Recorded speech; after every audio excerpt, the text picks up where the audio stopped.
En lo general se utiliza la distancia genética como referencia, pero en el caso de los humanos se genera un problema con esta técnica. Para ejemplificar se pueden usar los siguientes ejemplos partiendo del árbol filogenético. Es importante aclarar que existe un fallo común, que consiste en fijarse únicamente en los nombres de la población, expresando con ello que la clasificación racial por continentes tiene sentido, pero en sí pierde cohesión en las agrupaciones cuando se considera la distancia genética desde el ancestro común, representado ello en la bifurcación.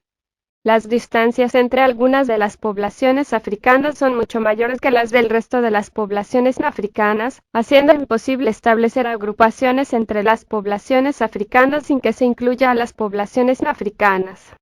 Si queremos que los nativos americanos sean una raza, existe el problema de que entonces todas las poblaciones podrían ser consideradas una raza. Si se renuncia a la idea de una agrupación subsahariana como tal, es posible conseguir la agrupación euroasiática y del Lejano Oriente, pero existe el problema evidente de que la agrupación del Lejano Oriente tiene sentido solo si se incluye a los pueblos circumpolares, al nativo americano, al del sur de la India y a los pueblos del Pacífico. Sin embargo, si lo que se desea es ser un grupo exclusivamente europeo en el euroasiático, es un sinsentido. En caso de emplear el árbol filogenético de Cavalli, Sforza, Menozzi y Piazza, entonces es posible agrupar las poblaciones subsaharianas sin problemas evidentes. Sin embargo, al agrupar una población americana, entonces vuelve a surgir el problema de las múltiples razas, siendo el grupo más afectado el subsahariano y de Oceanía. En sí, esto puede ser peor que es una agrupación de los pueblos del Pacífico. Si únicamente se dividiera la población del Lejano Oriente y la euroasiática, el primer problema que surgiría es que los pueblos del Lejano Oriente se encuentran en el mismo grupo que los del pueblo europeo, pero en uno distinto a los del sudeste asiático. Es decir, por un lado estarían los ingleses y los japoneses en el mismo grupo, mientras que por otro lado la población del sur de China se encontraría en el mismo grupo que el de los pueblos de la Micronesia. Así, se podría decir que las poblaciones del sudeste son una raza distinta de las poblaciones del Lejano Oriente. Entonces, ¿es posible separar Eurasia del Lejano Oriente al ser razas distintas, eliminando con ello uno de los problemas, aunque sigue prevaleciendo el problema de que los chinos y japoneses están en distintos grupos? En lo general, la agrupación del resto de Eurasia no presenta problema, pero si se trata de hacer una agrupación europea es otro sinsentido. Los criterios usados en los ejemplos pasados vienen de la ciencia de la filogenia. Esta clasificación de los grupos biológicos trabaja bajo una lógica de matrioska o muñeca rusa. Un grupo es parte de otro más grande, así como las aves, los Tyrannosaurus rex y los Triceratops pertenecen a Dinosauria, esto a su vez son parte del grupo Archosauria, como también lo son los Pterosaurs y los Crocodilomorphas, así sucesivamente hasta el último ancestro común. Para nuestro caso vamos a hablar de dos de los tres grupos que hay. El primer grupo es el monofilético, que son los conjuntos de organismos que comparten un antepasado común. En cladística este mismo grupo es el equivalente a un clado, y en taxonomía a un taxón natural. Mientras el segundo grupo es parafilético cuando incluye al ancestro común de sus miembros, pero no a todos los descendientes de este. El último grupo es el de los polifiléticos, que son aquellos grupos que engloban a organismos que tienen rasgos en común. Al hacer el grupo no se toman en consideración a su ancestro en común, siendo en taxonomía un taxón artificial. Vamos por un tercer ejemplo.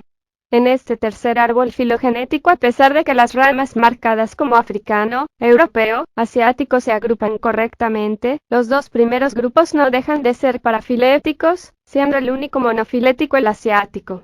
El problema con esto es que no puede crearse un grupo africano-europeo sin que se incluya al grupo asiático. Para este árbol genético, tanto el grupo europeo como el asiático son parte del grupo africano, por lo que es monofilético. Tan pronto el grupo de asiáticos deje de ser parte del grupo africano-europeo, estos últimos pasarán a ser parafiléticos, sin mencionar que estos grupos no nacen de la filogenia sino de procedencia geográfica. Dentro grupos africanos hay ramas que tienen más distancia genética que el último ancestro común con los europeos y asiáticos, y pasa lo mismo con varias ramas de europeos, que tienen más distancia genética entre ellas que con el último descendiente común, los asiáticos. Al final del día los puntos de corte son arbitrarios para este árbol filogenético. En resumen, no puede haber subpoblación dentro de una raza con una distancia genética que sea mayor a la menor de la distancia genética entre dos razas propuestas, por lo que la filogenia humana no puede ser usada como evidencia de raza. El último problema de los árboles filogenéticos es que no se reflejan en el flujo genético horizontal entre las ramas, dando la impresión de que cada una de estas carece de relación fuera del antepasado común, cosa que no pasa en la realidad. Se han encontrado poblaciones europeas con ascendencia de origen subsahariano y genes de neandertales en genomas subsaharianos que, aunque en un porcentaje muy bajo, siguen siendo evidencia del flujo. Incluso, se han desarrollado árboles filogenéticos para representar esto, como el de la imagen siguiente. Este árbol se ha hecho con la misma muestra del primer árbol filogenético presentado. Las líneas rojizas representan flujos horizontales que ha habido entre las poblaciones. Una de las más llamativas son los Omotic, una anita etíope, la cual ha tenido intercambios genéticos con la península arábiga. Otro modelo empleado para hacer esas representaciones en rejillas es el de Templeson, como a continuación se muestra. En este se pueden habido varios intercambios África y el sur de Asia. Las consideraciones anteriores demuestran que los agrupamientos son un subproducto del procedimiento de muestreo, más que del aislamiento por distancia. Sin embargo, no se está negando que este aislamiento carezca de efecto valor, lo que se está diciendo es que no es suficiente para interrumpir el flujo genético para que las agrupaciones sean una evidencia real de discontinuidad. En sí, la mayoría de las agrupaciones utilizan como evidencia de raza artefactos estadísticos, como las lecturas de homogeneidad dentro de los clústeres.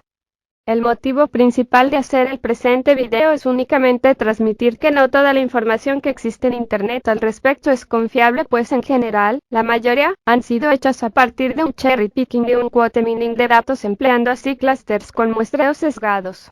En sí, la información proporcionada no explica cómo funcionan los clústeres, porque solo se limitan a mostrar el resultado que confirme su creencia.